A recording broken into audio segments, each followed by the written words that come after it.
In today's video, I'm going to give you guys 30 different tips and tricks to elevate your gameplay and outplay your opponents. All of these tips work regardless of whether you are on controller or keyboard, or whether you are on console or PC.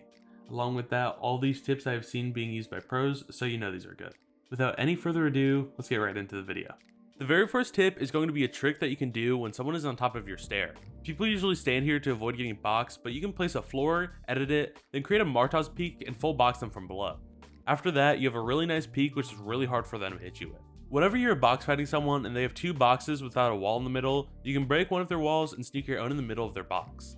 You then have piece control on them and can get a pretty free elimination. Staying on theme, if the person you're box fighting doesn't have a cone or ramp in their box, you can look below their wall and place the cone from outside their box. This establishes piece control, and if you're lucky, you will trap them inside. Keep in mind, this only works if their box is a layer off the ground or is on a flat grass layer. If you're the one on the defensive though, I recommend always making two boxes. Every single pro does this because when box fighting, if they aren't able to hold their wall, they have another box to retreat into. Another box fighting tip is that when you are low and someone is smacking on your wall, go for a pre-fire, as it allows you time to heal up and puts them on the defensive. A tip to help with pre-firing is that whenever you're fighting someone, try to keep your crosshair on them at all times. This means that if they make an edit on you, you won't have to flick to hit your shot, but you will already be aiming on them, which allows for higher damage hitting shots.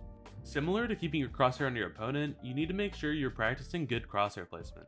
Try not to flick around your crosshair too much and only keep it where it needs to be, whether that be where you might need to edit next when free building or keeping it close to your enemy. Crosshair placement will take time to learn and practice, so be patient with yourself. Switching it up to a more situational technique, if you're boxed up high off the ground, you can place a stair like Martaz does here and edit them down so that they die to fall damage. This one is pretty situational, so don't expect to be getting many kills with this. This next trick is an edit that I like to call the reset edit, since he recently made a video about it. It is where you edit the bottom right 3 tiles of a wall and take a peek shot from behind a cone. This practically creates a one-way where you can see a good amount of their body while they can't see any of yours. Whenever you're peeking through a window, keep this in mind. If you are standing far from a window, make sure to peek off something such as a cone. And when you're close to the window, try to take a quick right-hand peek without exposing yourself too much. A good way to do this is by crouching when taking the peek. You want to start the peek standing up, and then as you swing to the right, crouch down so that your player model ducks. This will make you near impossible to hit and allow you to get some really solid shots off. A tip that is more based towards keyboard players but is still possible on controller is that if someone is standing on your wall with their shotgun out, it is usually a pretty safe bet to edit then quickly reset the wall so that their shotgun shot breaks the wall, allowing you to get a free pump shot off. Don't try this against cheaters though, it doesn't work very well. A mechanic that you have to learn to master is what some people call the booga cone. All it really is just when you look over the top of a wall and place a cone, as this is a super good way to get piece control and block off opponents. Whenever you are in the box with an opponent and you have a stair, a pretty good edit that you need to start doing is this one right here. From your perspective, you have a really good shot on the enemy, but from their POV, they can see virtually nothing. A general tip is that you need to start learning different phase-in tricks. I'll show a few ones right here. You have the momentum phase-in where you one-tap the wall with a pump, AR, or sniper.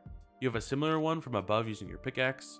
You have this really neat door one where you have to wedge yourself between a door and a wall. You have this one from below. And you have this one from above, where you have to wedge yourself between a stair and spam uncrouch so your character faces through. Another general tip is to start using high walls more. You see pros use these all the time when going for height or even side jumping, and when combined with the booga cone, you are able to have way more protection and control during fights. Knowing when to use what mats is very important. You should use wood during fights or for quick cover. You should use brick when box fighting, and you should be using metal when you're going to be boxed up in one area for a good amount of time, such as during endgame or when you're capturing forecast tower or island. If you do want to be going for things such as loot island, you have to have the confidence. If you're confident in the plays you're making and confident when fighting, you will not only play better mechanically, but you'll probably make your enemies play worse. It's like that one saying, the man who thinks he can and the man who thinks he can't are both right. Blueprint editing is something that all pros use. Blueprint editing is where you're far from a stair or a wall, and the only way that you're able to edit the build is when you have your build blueprint out. Like most things, this is probably easier on keyboard and mouse, but it's still possible on controller. I recommend sitting in creative mode just for a few minutes every day and practicing these edits, and it will help you massively in game. Another niche tip has to do with the auto shotgun. You shouldn't be using it like a pump, but rather get enemies weak with pressure from your AR or SMG, and then try and take super close range fights to finish them off. This doesn't just apply to the auto shotgun, but any fast fire rate close range shotgun we may have in the future. Going along with that, if you're a controller, you can just jump in. Whenever you're going for double edits down on people, I recommend placing a wall and either editing a window or a 4 tile arch, just so that you have some extra cover and the enemy can't place a wall there themselves. Speaking of which, you need to stop doing bad peeks. Practice and focus on always having the right hand peek. The only exception to this rule is that you have the enemy super weak and they are panicking, which taking a quick pump trade isn't the worst idea. One thing that you may be doing wrong without even realizing is how you take your peanut butter peeks. The peanut butter is the classic well-known top right 3-tile edit, and most people think that just jumping and shooting is enough. That is far from the truth. When performing this peek, you want to be standing as close to the wall as possible, and when you go to jump, start moving to the left. This means that the only thing that will be peeking over the wall is your crosshair, while your entire body is almost impossible to hit. Whenever playing creative or battle royale, always have a goal in mind. Whether it be something more specific like practicing your aim, or if it's trying to W key everyone to improve your fighting. Having a goal in mind is something crucial to becoming a better player.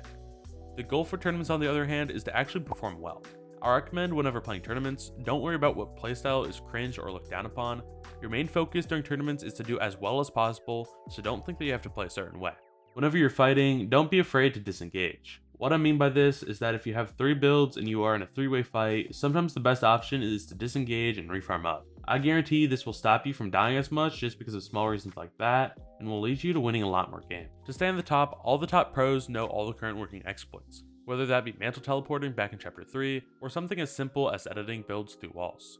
Try to test out new things in creative, and look all over YouTube and Twitter for any exploit that you can try to use to get the advantage in fights.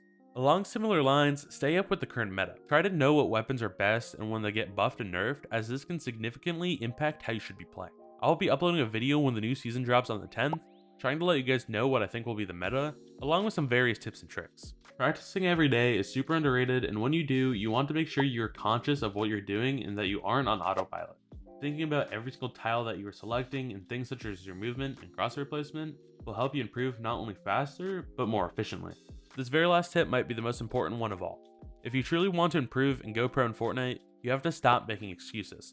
Something pros have been doing that I've started is always blaming themselves. Even when it is something unfortunate like a headshot snipe, there's always something that you could be doing better while playing, and by not making excuses, you'll be able to find those mistakes and fix them. If you guys learned something from this video, please do let me know in the comments. If you guys want to see more educational content from me, make sure to hit subscribe. I appreciate all the support, and we're closing in on 2,000 subs, which I didn't think we'd be hitting so soon. I would also just like to mention only 0.7% of you that watch are subscribed, and you don't know how much each sub helps me out. The very last thing that I do want to bring up is that I was thinking about making some sort of community Discord server devoted to helping you guys out in a more personal way, since I do truly love helping you guys. Let me know if that sounds like a good idea or not, and if that would be something that you would be interested in. If you guys have anything else you want me to make videos on, leave it in the comments down below. I try to read every single comment. Anyways, I hope each and every single one of you has a fantastic rest of their day. Thank you so much for watching.